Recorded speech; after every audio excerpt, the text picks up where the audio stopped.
Hi. Dental Technology online videosile ആറാമത്തെ ക്ലാസ്സിലോട്ട് നിങ്ങൾക്ക് സ്വാഗതം. ആദ്യം തന്നെ നമുക്ക് as usual steps and casting procedures ഒന്ന് റിവൈസ് ചെയ്തിട്ട് തിരിച്ചു വരാം. Steps in casting procedures: patient evaluation, designing of fixed partial dentures, tooth preparation and impression making, die preparation and cast duplication, wax pattern fabrication, investing of wax pattern, burnout, casting, divesting, finishing and delivery. നിങ്ങൾക്ക് ഈ steps ആയിട്ട് ഇപ്പോൾ ഏകദേശം familiarise ആയിരിക്കുമല്ലോ അല്ലേ? കഴിഞ്ഞ ക്ലാസ്സിൽ doctor Sridevi ഡൈസിനെ കുറിച്ച് നിങ്ങൾക്ക് പറഞ്ഞു തന്നു. എത്ര തരം ഡൈസ് ഉണ്ട്, എങ്ങനെയാണ് നമ്മൾ ആ ഡൈ പ്രിപ്പയർ ചെയ്യുന്നത് എന്നൊക്കെ നമുക്ക് പറഞ്ഞു തന്നു. ഡൈ പ്രിപ്പറേഷന്റെ നെക്സ്റ്റ് സ്റ്റെപ്പ് ഏതാണ്? Wax pattern fabrication. ഈ വാക്സ് പാറ്റേൺ ഫാബ്രിക്കേഷൻ എന്ന് പറയുന്ന ആ സ്റ്റെപ്പ് പ്രോസസ്സ് നിങ്ങൾക്ക് ഇമ്പോർട്ടൻ്റ് ആണ്. എന്തുകൊണ്ടെന്നാൽ മോഡ്യൂൾ 3-ലെ പ്രാക്ടിക്കൽ നിങ്ങൾക്ക് വാക്സ് പാറ്റേൺ ഫാബ്രിക്കേഷൻ ആണ്. Wax pattern fabrication of incisors, canines and posterior teeth. അതുകൊണ്ട് ഇതിന്റെ തിയറി ഭാഗമായിരിക്കും ഞാൻ കൈകാര്യം ചെയ്യുന്നത്. പ്രാക്ടിക്കൽ ഭാഗം നിങ്ങളുടെ ഇൻസ്ട്രക്ടർ ആയിരിക്കും കൈകാര്യം ചെയ്യുന്നത്. ഓക്കെ, അപ്പോൾ ഇപ്പോ നമുക്ക് എന്താണ് ഇപ്പൊ കയ്യിലുള്ളത്? കഴിഞ്ഞ ക്ലാസ്സിൽ ശ്രീദേവി ഡോക്ടർ പറഞ്ഞ ഡൈ പ്രിപ്പയർ ചെയ്തല്ലോ. റിമൂവബിൾ ഡൈ നമ്മുടെ കയ്യിലുണ്ട്. ഇത് ഒരു റിമൂവബിൾ ഡൈ ആണ്. മോളാർ ടീത്തിന്റെ റിമൂവബിൾ ഡൈ ആണ്. ഡൈ പ്രിപ്പറേഷൻ കഴിഞ്ഞിട്ട് നമ്മൾ ഫസ്റ്റ് ചെയ്യുന്ന സ്റ്റെപ്പ് ആർട്ടിക്കുലേഷൻ ആണ്. Articulation of the die with the master cast. ഡൈയും മാസ്റ്റർ കാസ്റ്റുമായിട്ട് നമ്മൾ ആർട്ടിക്കുലേറ്റ് ചെയ്യുന്നു. ആന്റീരിയർ പല്ലുകളുടെ ക്രൗൺ ആണ് നമ്മൾ നിർമ്മിക്കുന്നതെങ്കിൽ ഈ ആർട്ടിക്കുലേഷൻ അത്ര ഭയങ്കര ഇമ്പോർട്ടന്റ് അല്ല. എന്നാൽ പോസ്റ്റീരിയർ പല്ലുകളാണെങ്കിൽ ഒക്ലൂഷൻ വേണം അല്ലേ? കറക്റ്റ് ആയിട്ടുള്ള ഒക്ലൂഷൻ വേണം. അതായത് താഴത്തെ പല്ലുകളുമായിട്ട് അല്ലെങ്കിൽ മുകളിൽ ആണ് ക്രൗൺ നമ്മൾ നിർമ്മിക്കുന്നതെങ്കിൽ താഴത്തെ പല്ലുകൾ ഒപ്പോസിംഗ് ടീത്തുമായിട്ടുള്ള ഒക്ലൂഷൻ കറക്റ്റ് ആയിട്ട് വരണം. അതുകൊണ്ട് ആർട്ടിക്കുലേഷൻ ചെയ്യണം. നമ്മുടെ മാസ്റ്റർ കാസ്റ്റില് ഡയോട് കൂടിയ മാസ്റ്റർ കാസ്റ്റ് നമ്മൾ ആർട്ടിക്കുലേറ്റ് ചെയ്യുന്നു. ആർട്ടിക്കുലേറ്റ് ചെയ്ത് കഴിഞ്ഞിട്ട് നെക്സ്റ്റ് സ്റ്റെപ്പ് എന്ന് പറയുന്നത് ഡൈ പ്രിപ്പയർ ചെയ്യാണ്. ഡൈ പ്രിപ്പയർ ചെയ്യുന്നതെന്ന് വെച്ചാൽ ഡൈന് നമ്മൾ ഉണ്ടാക്കിയ ഡൈയെ നമ്മൾ നോക്കുന്നു. അപാകത വല്ലതും ഉണ്ടോ, പ്രോബ്ലംസ് വല്ലതും ഉണ്ടോ എന്ന് വെച്ചിട്ടുണ്ടെങ്കിൽ നമ്മൾ അതിനെ ഒന്ന് കറക്റ്റ് ചെയ്യുന്നു. എന്നിട്ട് ഡൈയുടെ ജിഞ്ചൈവൽ ഫിനിഷ് ലൈൻസ് ഓർമ്മയില്ല, ഞാൻ നേരത്തെ ക്ലാസ്സിൽ പറഞ്ഞിട്ടുള്ളത്. ഈ ജിഞ്ചൈവൽ ഫിനിഷ് ലൈൻസ് നല്ലോണം ഒന്ന് ആക്സെൻറ്റുവേറ്റ് ചെയ്ത് വിടും. ഏതെങ്കിലും ഒരു ഇൻസ്ട്രുമെന്റ്, കാർവറോ എന്തെങ്കിലും വെച്ചിട്ട് നമ്മൾ ആക്സെൻറ്റുവേറ്റ് ചെയ്ത് വിടും. കുറച്ചൊന്ന് പ്രോമിനന്റ് ആക്കും. എന്നിട്ട് അവിടെ ഒരു റെഡ് പെൻസിലോ സ്കെച്ച് പെന്നോ വെച്ച് മാർക്ക് ചെയ്യും.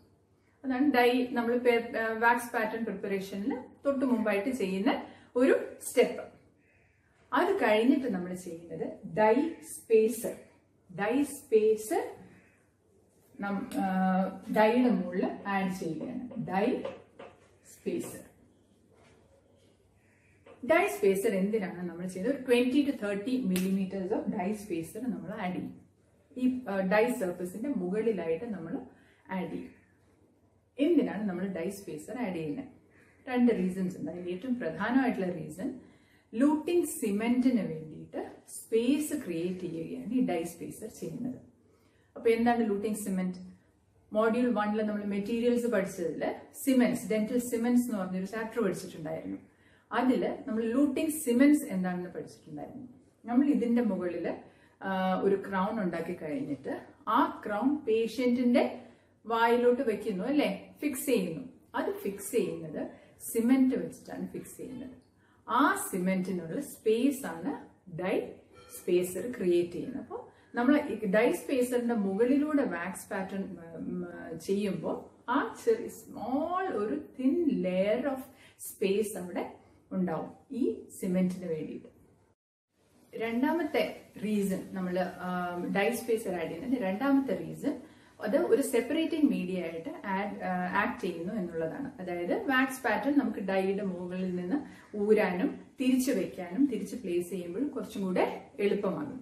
അപ്പൊ ഈ ഡൈ സ്പേസറിന് 2 റോളാണ് ഉള്ളത്. ഒന്ന് സിമെന്റ് സ്പേസ് ക്രിയേറ്റ് ചെയ്യുന്നു, 2 അതൊരു സെപ്പറേറ്റിംഗ് മീഡിയ ആയിട്ട് കൂടി ആക്ട് ചെയ്യും. ഓക്കെ, അപ്പൊ ഇപ്പൊ നമ്മുടെ കയ്യിൽ എന്താണുള്ളത്? നമ്മുടെ കയ്യിൽ പേഷ്യന്റിന്റെ ടൂത്ത് പ്രിപ്പയർ ചെയ്തതിന്റെ പോസിറ്റീവ് റെപ്ലിക്കയുണ്ട്. ഈ പോസിറ്റീവ് റെപ്ലിക്കയിലാണ് നമ്മൾ ക്രൗൺ നിർമ്മിക്കാൻ പോകുന്നത്. അതിനു വേണ്ടിയിട്ടാണ് നമ്മൾ വാക്സ് പാറ്റേൺ ഫാബ്രിക്കേറ്റ് ചെയ്യുന്നത്. വാക്സ് പാറ്റേൺ ഫാബ്രിക്കേഷന് തൊട്ട് മുമ്പ് ചെയ്യുന്ന കാര്യങ്ങൾ നമ്മൾ പറഞ്ഞു അല്ലേ? അടുത്ത് നമ്മൾ പോകുന്നത് wax pattern fabrication. Wax pattern fabrication of ആന്റീരിയേഴ്സും പോസ്റ്റീരിയേഴ്സും. ഇതില് ഫസ്റ്റ് നമ്മൾ ചെയ്യുന്നത് wax coping. Wax COPING, wax coping എന്ന് പറഞ്ഞൊരു പ്രോസസ്സാണ്. എന്താണ് വാക്സ് കോപ്പിംഗ്? വാക്സ് കോപ്പിംഗ് എന്ന് പറഞ്ഞാൽ ഒരു ലെയർ ഓഫ് വാക്സ് ഈ ഡൈയുടെ മുകളിൽ ഇങ്ങനെ ഫോം ചെയ്യുന്നതിനെയാണ് നമ്മൾ വാക്സ് കോപ്പിംഗ് എന്ന് പറയുന്നത്. അത് പ്രോപ്പർ തിക്നെസ്സിലായിരിക്കണം. ആ വാക്സ് കോപ്പിങ്ങിന്റെ മുകളിലാണ് നമ്മൾ കുറച്ചും കൂടെ വാക്സ് ആഡ് ചെയ്ത് കാർവിംഗ് ചെയ്യാൻ പോകുന്നത്. വാക്സ് കോപ്പിംഗ് ചെയ്യാൻ 2 രീതികളുണ്ട് ചെയ്യുന്നത്. അതിനു മുമ്പ് വാക്സ് പാറ്റേൺ നമ്മൾ നിർമ്മിക്കുന്നത് ഇൻലേ വാക്സ് വെച്ചിട്ട്. ഇതാണ് ഇൻലേ വാക്സ്. നിങ്ങൾക്ക് ഓർമ്മയുണ്ടല്ലോ ഇൻലേ വാക്സ്. നിങ്ങൾ വാക്സ് ഫാബ്രിക്കേഷൻ മെറ്റീരിയൽസിൽ വാക്സ് പഠിച്ചിട്ടുണ്ടാവും ഇൻലേ വാക്സ്. വാക്സ് കോപ്പിംഗ് നമുക്ക് 2 രീതിയിൽ ചെയ്യാം. ഒന്ന്, ആദ്യത്തെ രീതി, വാക്സ് പാച്ചിൽ എടുക്കുക. ഏതെങ്കിലും ഒരു വാക്സ് ഇൻസ്ട്രുമെന്റ് എടുക്കുക, അത് ചൂടാക്കിയിട്ട് നമുക്ക് ഇൻലേ വാക്സ് അതിൽ അപ്ലൈ ചെയ്യുമ്പോൾ വാക്സ് ഉരുകും അല്ലേ? ആ വാക്സ് ഉരുകിയതെടുത്ത് നമുക്ക് ഈ പല്ലിന്റെ മുകളിൽ ഡൈ സ്പേസർ അപ്ലൈ ചെയ്ത ഡൈയുടെ മുകളിൽ നമ്മൾ അപ്ലൈ ചെയ്യുന്നു. വീണ്ടും ചൂടാക്കി ഇൻലേ വാക്സ് വെച്ച് അപ്ലൈ ചെയ്യുന്നു. അങ്ങനെ നമുക്ക് ഒരു സഫീഷ്യന്റ് തിക്നെസ്സിൽ നമുക്ക് ഒരു വാക്സ് കോപ്പിംഗ് ഉണ്ടാക്കിയെടുക്കാം. അതല്ല എങ്കിൽ വേറൊരു മെത്തേഡും കൂടിയുണ്ട്. ആദ്യമേ ഇൻലേ വാക്സ് കുറച്ചെടുത്ത് ചൂടാക്കി ഒരു ചെറിയ കണ്ടെയ്നറിൽ വെക്കുക. ആ കണ്ടെയ്നറിലോട്ട് ഡൈ സ്പേസർ അപ്ലൈ ചെയ്ത ഡൈ നമുക്ക് ഡിപ്പ് ചെയ്യാം. ഡിപ്പ് ചെയ്ത് അത് പുറത്തെടുക്കുമ്പോൾ നിങ്ങൾക്ക് കാണാൻ പറ്റും ചുറ്റും ഒരു വാക്സ് കോപ്പിംഗ്, ഒരു തിക്നെസ്സിൽ വാക്സ് കോപ്പിംഗ് ഉണ്ടായിട്ടുണ്ട്. അതിന്റെ തിക്നെസ് ശരിയാക്കാൻ വേണ്ടി നമുക്ക് രണ്ടാമത് വേണമെങ്കിൽ കുറച്ചൊന്ന് വാമപ്പ് ചെയ്തിട്ട് വീണ്ടും ആ ഇൻലേ വാക്സിലോട്ട് നമുക്ക് ഡിപ്പ് ചെയ്ത് സഫീഷ്യന്റ് തിക്നെസ്സിൽ വാക്സ് കോപ്പിംഗ് ഉണ്ടാക്കാം. ഈ 2 മെത്തേഡിലാണ് നമ്മൾ വാക്സ് കോപ്പിംഗ് ഉണ്ടാക്കുന്നത്. ഒരു കാര്യം സൂക്ഷിക്കേണ്ടത് എന്താണെന്ന് വെച്ചാൽ 2ലും എയർ ബബിൾസ് ഇൻകോർപ്പറേറ്റ് ആവാൻ പാടില്ല. നല്ല സ്മൂത്ത് ആയിട്ടായിരിക്കണം ഓരോ ലെയർ ഓഫ് വാക്സും ഉണ്ടായിരിക്കേണ്ടത്. നമുക്ക് ഈ 2 മെത്തേഡും ഒരു ചെറിയ വീഡിയോയിൽ കണ്ടിട്ട് നമുക്ക് അടുത്ത സ്റ്റെപ്പിലോട്ട് പോകാം. ഇത് സെൻട്രൽ ഇൻസൈസറിന്റെ ഒരു ഡൈ ആണ്. ഓൾറെഡി ഡൈ സ്പേസർ ആഡ് ചെയ്ത് കഴിഞ്ഞു. ആദ്യത്തെ മെത്തേഡാണ് നമ്മളിപ്പോൾ കാണുന്നത്. മോൾട്ടൺ ആയിട്ടുള്ള അല്ലെങ്കിൽ മെൽറ്റ് ചെയ്ത ഇൻലേ വാക്സിനെ നമ്മളൊരു വാക്സ് ഇൻസ്ട്രുമെന്റ് വെച്ച് ഈ ഡൈയുടെ മുകളിലോട്ട് അപ്ലൈ ചെയ്യുന്നു. പതുക്കെ അത് സെറ്റാവും. നമ്മൾ അപ്ലൈ ചെയ്യുന്നിടത്തോളം അത് സെറ്റാവുകയും അതിന് മുകളിലൂടെ നമ്മൾ വേറെ മോൾട്ടൺ വാക്സ് വീണ്ടും അപ്ലൈ ചെയ്ത് വാക്സ് കോപ്പിങ്ങിന് ഒരു സഫീഷ്യന്റ് തിക്നെസ് വരുത്തുന്നു. ഇതാണ് ആ ഫസ്റ്റ് മെത്തേഡ്. രണ്ടാമത്തെ മെത്തേഡാണ് ഇപ്പോൾ കാണിക്കുന്നത്. ആ ബ്ലൂ കളറിൽ കാണുന്നത് മോൾട്ടൺ ഇൻലേ വാക്സ് ആണ്. ഡൈ സ്പേസർ അപ്ലൈ ചെയ്ത ഡൈയെ നമ്മൾ ആ മോൾട്ടൺ വാക്സിലോട്ട് ഡിപ്പ് ചെയ്യുന്നു. ജിഞ്ചൈവൽ ഫിനിഷ് ലൈൻസ് അല്ലെങ്കിൽ മാർജിൻസിൻ്റെ മുകളിലോട്ട് ഡിപ്പ് ചെയ്യണം. ഡിപ്പ് ചെയ്തിട്ട് നമ്മൾ തിരിച്ചെടുക്കുമ്പോൾ ഡൈയുടെ മുകളിലായിട്ട് നമുക്ക് ഇൻലേ വാക്സിൻ്റെ ഒരു ലെയർ കാണാം. ഇത് സഫീഷ്യന്റ് തിക്നെസ് ആകുന്നത് വരെ ഈ പ്രോസസ്സ് റിപ്പീറ്റ് ചെയ്യുക. ഇങ്ങനെയാണ് നമ്മൾ വാക്സ് കോപ്പിംഗ് ചെയ്യുന്നത്. ഇതുവരെയുള്ള സ്റ്റെപ്സ് ആന്റീരിയർ പല്ലുകൾക്കും പോസ്റ്റീരിയർ പല്ലുകൾക്കും സെയിം ആണ്, വാക്സ് കോപ്പിംഗ് ഉണ്ടാക്കുന്നത് വരെ. ഇനി നമുക്ക് ആന്റീരിയർ പല്ലുകളുടെ കാർവിംഗിലോട്ട് പോകാം. കാർവിംഗ് ഞാൻ ഡീറ്റെയിൽ ആയിട്ട് പോകില്ല, അത് നിങ്ങൾ പ്രാക്ടിക്കൽ ക്ലാസ്സിൽ പഠിക്കും. ഈ വാക്സ് കോപ്പിംഗിന്റെ മുകളിൽ നമ്മൾ വീണ്ടും വാക്സ് ബിൽഡപ്പ് ചെയ്യും. ആന്റീരിയർ പല്ലാണെങ്കിൽ വീണ്ടും നമ്മൾ വാക്സ് ബിൽഡപ്പ് ചെയ്യും. വാക്സ് ബിൽഡപ്പ് ചെയ്ത് ആന്റീരിയർ പല്ലുകളാണെങ്കിൽ നമ്മൾ കൂടുതൽ ലേബിയൽ ആസ്പെക്ട് ആയിരിക്കും ശ്രദ്ധിക്കുക. എസ്തെറ്റിക്സ് വളരെ ഇമ്പോർട്ടന്റ് ആണ് അല്ലെ. അപ്പൊ എസ്തെറ്റിക്കലി ഇമ്പോർട്ടന്റ് നല്ല പ്രോപ്പർ ആവാൻ വേണ്ടിയിട്ട് നമ്മൾ ലേബിയൽ ആസ്പെക്ട് കറക്റ്റ് ആയിട്ട് കാർവ് ചെയ്യും. ലിംഗ്വൽ സൈഡിലുള്ള എല്ലാ മോർഫോളജിക്കൽ ഫീച്ചേഴ്സും കാർവ് ചെയ്യും. പ്രോക്സിമൽ സൈഡിലുള്ള വാക്സ് തിക്നെസ് കറക്റ്റ് ആണെന്ന് നോക്കും. മാർജിൻസ് പ്രോപ്പർ ആയിട്ട് ഫിനിഷ് ചെയ്യണം. മാർജിൻസ് എന്ന് പറഞ്ഞിട്ടുണ്ടെങ്കിൽ ജിഞ്ചൈവൽ ഫിനിഷ് ലൈൻസ് ഇല്ലേ, ജിഞ്ചൈവൽ ഫിനിഷ് ലൈൻസ്, നമ്മുടെ ജിഞ്ചൈവൽ ഫിനിഷ് ലൈൻസിന്റെ അവിടെ വരുന്നതിന് അതാണ് മാർജിൻസ് വരുന്നത്. വാക്സ് പാറ്റേണിന്റെ മാർജിൻസ്, വാക്സ് പാറ്റേൺ മാർജിൻസ് ഒക്കെ നല്ല അഡാപ്ഷൻ ഉണ്ടോ എന്നൊക്കെ നോക്കണം. അങ്ങനെ എല്ലാം നോക്കി കഴിഞ്ഞിട്ടാണ് നമ്മൾ അതിനെ പോളിഷ് ചെയ്ത് അടുത്ത സ്റ്റെപ്പായ ഇൻവെസ്റ്റിംഗിലോട്ട് പോകുന്നത്.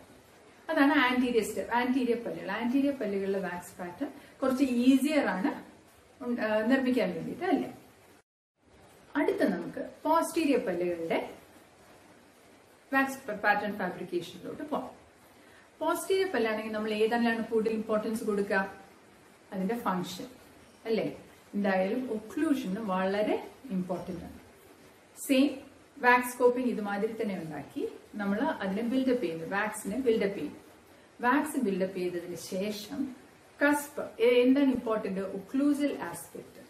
പോസ്റ്റീരിയർ പല്ലുകളുടെ ഒക്ലൂസൽ ആസ്പെക്ട് വളരെ ഇമ്പോർട്ടന്റ് ആണ്. പോസ്റ്റീരിയർ പല്ലുകളുടെ ഒക്ലൂസൽ ആസ്പെക്ടിൽ എന്തൊക്കെയാണ് കാണാം, നമ്മൾ എന്തൊക്കെ ഫീച്ചേഴ്സ് ആണ് കാണാം, നമുക്ക് കസ്പ്സ് കാണാം. അതാണ് ഏറ്റവും ഇമ്പോർട്ടന്റ് അല്ലേ. കസ്പ്സ് കാണാം. കസ്പിന്റെ പൊസിഷനും സൈസും വളരെ ഇമ്പോർട്ടന്റ് ആണ്. അപ്പൊ കാർവ് ചെയ്യുമ്പോൾ കസ്പിന്റെ ഓരോ പല്ലിന്റെയും മോർഫോളജി അനുസരിച്ച് കസ്പിന്റെ പൊസിഷൻ അനുസരിച്ച് വേണം നമ്മൾ കാർവ് ചെയ്യാൻ വേണ്ടിയിട്ട്. കസ്പ് ഉണ്ടാവും, ഫോസ ഉണ്ടാവും, റിഡ്ജസ് ഉണ്ടാവും, ഗ്രൂവ് ഉണ്ടാവും അല്ലെ. എല്ലാം ഇൻകോർപ്പറേറ്റ് ചെയ്തിട്ട് നമ്മൾ കാർവ് ചെയ്തിട്ടുണ്ടെങ്കിൽ മാത്രമേ ആ പല്ലിന്റെ ആ ക്രൗൺ പ്രോപ്പർ ആയിട്ട് ഫങ്ഷൻ ആവുള്ളൂ. നല്ല ഒക്ലൂഷൻ ഉള്ള പല്ലുകളാണെങ്കിൽ ഒട്ടും സ്പേസ് ഉണ്ടാവില്ല രണ്ടിലും ഇടയിൽ അല്ലെ. അപ്പൊ കസ്പ് പ്രോപ്പർ ആയിട്ട് ഒപ്പോസിംഗ് പല്ലിന്റെ ഫോസയിലോട്ട് നല്ല പ്രോപ്പർ ആയിട്ട് ഒക്ലൂഡ് ചെയ്യുന്നതുകൊണ്ടാണ് ഒക്ലൂഷൻ ഇല്ലാത്തത്. ഒക്ലൂഷന്റെ സ്പേസ് ഇല്ലാത്തത്. അങ്ങനെയുള്ള ഒരു ഒക്ലൂഷൻ മാത്രമേ പേഷ്യന്റിന് കംഫർട്ടബിൾ ആയിരിക്കുള്ളൂ. അങ്ങനെയാവുമ്പോൾ നമ്മൾ ഒരു ചെറിയ ക്രൗൺ ആണ് ഉണ്ടാക്കുന്നതിന് ആണെങ്കിൽ പ്രശ്നമില്ല.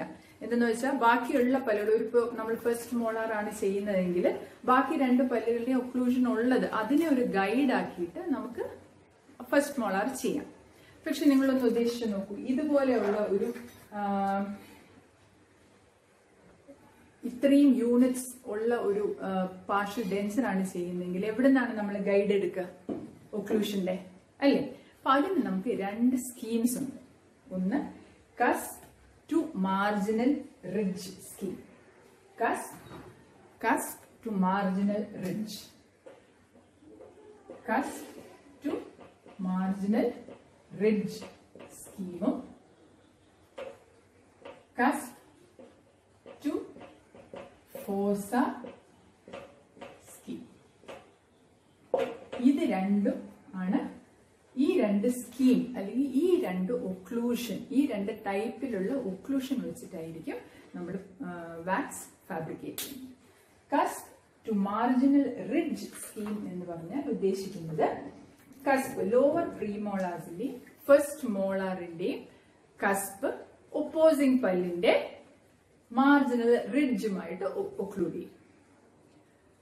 താഴെയുള്ള പല്ലുകളുടെ അതായത് പ്രീമോളാറിന്റെയും മാൻഡിബുലർ മോളാറിന്റെയും കസ്പ് ഒപ്പോസിംഗ് പല്ലുകളുടെ അതായത് താഴെയുള്ള പ്രീമോളാർ, രണ്ട് പ്രീമോളാർ, ഒരു മോളാർ, ഇതിന്റെ കസ്പ്സ്, ബക്കൽ കസ്പ്സ് ഒക്ലൂഡ് ചെയ്യുമ്പോൾ മുകളിലത്തെ മാർജിനൽ റിഡ്ജുമായിട്ട് ഒക്ലൂഡ് ചെയ്യും. അതായത് രണ്ട് പല്ലുകളുടെയും ഇടയിലായിട്ടായിരിക്കും നിങ്ങളുടെ ഒക്ലൂഷൻ വരുന്നത്. അതാണ് cusp to marginal ridge scheme. Cusp to fossa scheme എന്ന് പറഞ്ഞിട്ടുണ്ടെങ്കിൽ ലോവർ പ്രീമോളാറിന്റെ ഫസ്റ്റ് മോളാറിന്റെ ഇതിന്റെ സെയിം കസ്പ്, ബക്കൽ കസ്പ്സ് മുകളിലുള്ള ഫോസ ഒപ്പോസിംഗ് പല്ലുകളുടെ സെൻട്രൽ ഫോസയുമായിട്ടാണ് ഒക്ലൂഡ് ചെയ്യുന്നത്. കസ്പ് ടു മാർജിനൽ റിഡ്ജ് എന്ന് പറഞ്ഞാൽ പ്രീമോളാർസും മോളാറിന്റെയും കാണുന്നുണ്ടല്ലോ, പ്രീമോളാറും മോളാറിന്റെയും ബക്കൽ കസ്പ്സ് ഒപ്പോസിംഗ് പല്ലുകളുടെ മാർജിനൽ റിഡ്ജ്. മാർജിനൽ റിഡ്ജസ് എവിടെയാണെന്ന് അറിയില്ലേ? മാർജിനൽ റിഡ്ജുമായിട്ടാണ് ഒക്ലൂഡ് ചെയ്യുന്നത്. കസ്പ് ഫോസ സ്കീം എന്ന് പറഞ്ഞിട്ടുണ്ടെങ്കിൽ സെയിം പല്ലുകൾ പ്രീമോളാറും മോളാർസും ബക്കൽ കസ്പ്സ് സെൻട്രൽ ഒപ്പോസിംഗ് പല്ലുകളുടെ സെൻട്രൽ ഫോസയുമായിട്ടാണ് ഒക്ലൂഡ് ചെയ്യുന്നത്.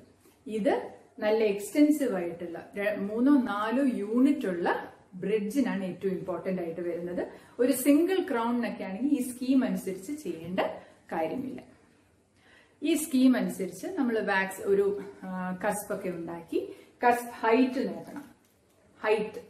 Cusp height, occlusal scheme proper ആയിരിക്കണം, കസ്പ് ഹൈറ്റ് പ്രോപ്പർ ആയിരിക്കണം.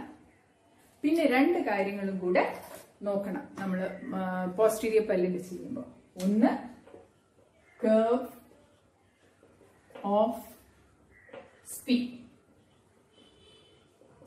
ഇതെല്ലാം കഴിയുന്നത് നമ്മൾ ഇൻകോർപ്പറേറ്റ് ചെയ്യണം, എന്നാലേ നമ്മുടെ കാർവിംഗ് അല്ലെങ്കിൽ നമ്മുടെ ക്രൗൺ പ്രോപ്പർ ആയിട്ട് ഫംഗ്ഷൻ ചെയ്യും. നമ്മളിത് കർവ് ഓഫ് സ്പീയും കർവ് ഓഫ് വിൽസണും ഫസ്റ്റ് ഇയർ പഠിച്ചിട്ടുണ്ട്. ഫസ്റ്റ് ഇയർ മോഡ്യൂൾ 2 പഠിച്ചിട്ടുണ്ടോ?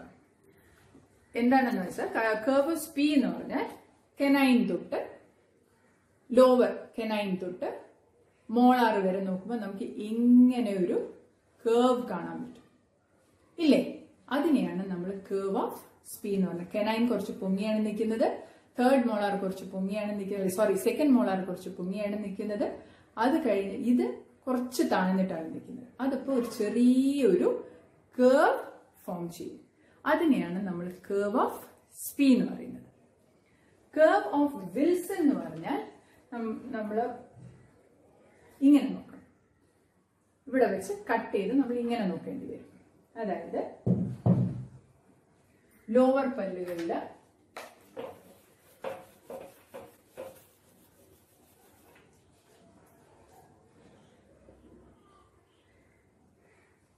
ലെഫ്റ്റ് ലോവർ പല്ലും റൈറ്റും ആണെങ്കിൽ ഇതാണ് കേർവ് ഓഫ്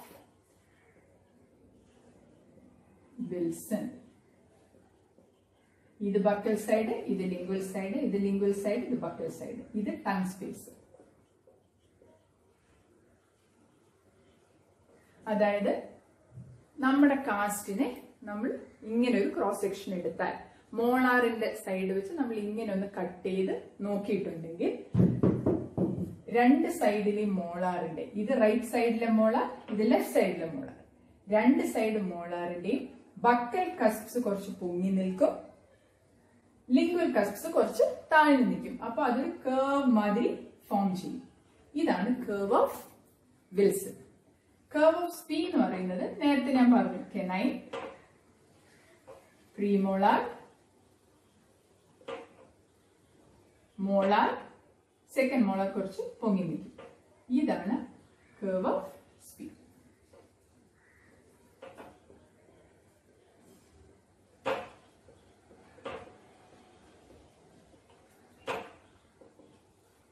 ഇത് രണ്ടും നമ്മൾ ഇൻകോർപ്പറേറ്റ് ചെയ്തിരിക്കണം. അപ്പൊ നമ്മൾ എന്തൊക്കെയാണ് പോസ്റ്റീരിയർ പല്ലുകളുടെ കാർവിംഗിന്റെ സമയത്ത് നമ്മൾ നോക്കേണ്ടത്?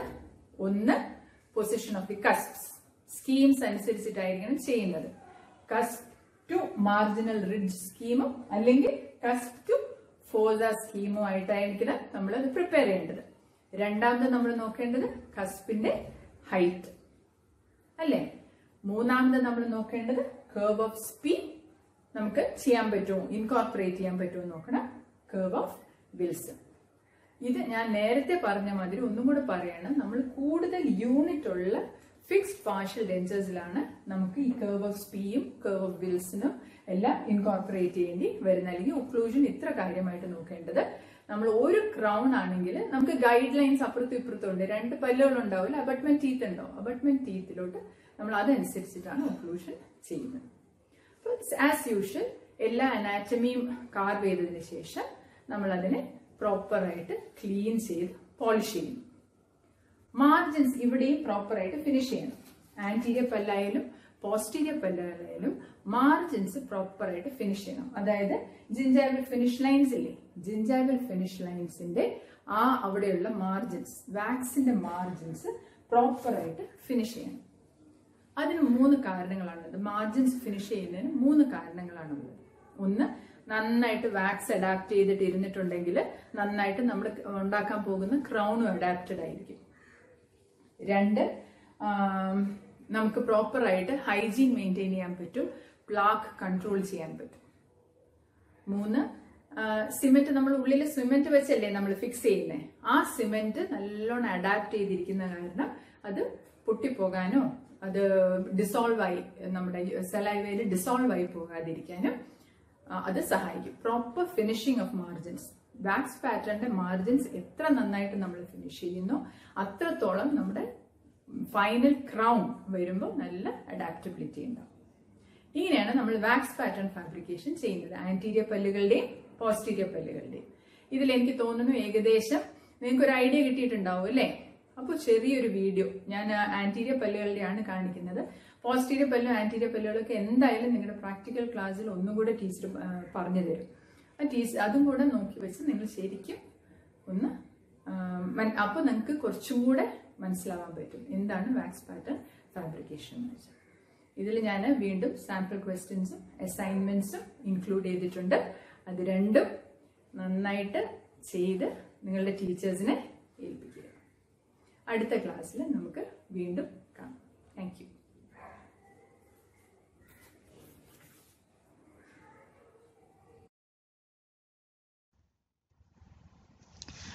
അപ്പോൾ നമുക്ക് സെൻട്രൽ ഇൻസൈസറിന്റെ കാവിങ് വളരെ വളരെ ചുരുക്കി കാണാം.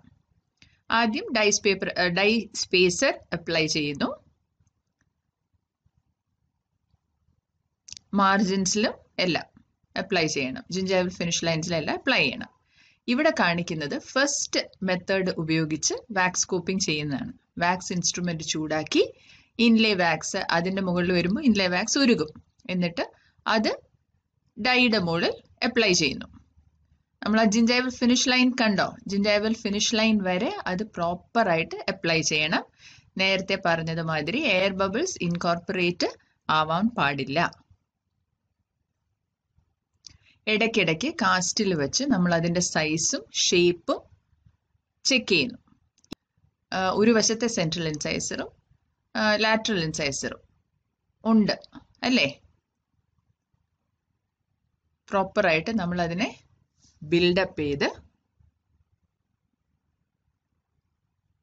കാർവ് ചെയ്ത് പോളിഷ് ചെയ്ത് അടുത്ത സ്റ്റെപ്പായ ഇൻവെസ്റ്റിങ്ങിലോട്ട് വിടുന്നു. ഇതിന്റെ ഡീറ്റെയിൽഡ് ആയിട്ടുള്ളത് നിങ്ങൾക്ക് പ്രാക്ടിക്കൽ ക്ലാസ്സിൽ കിട്ടും.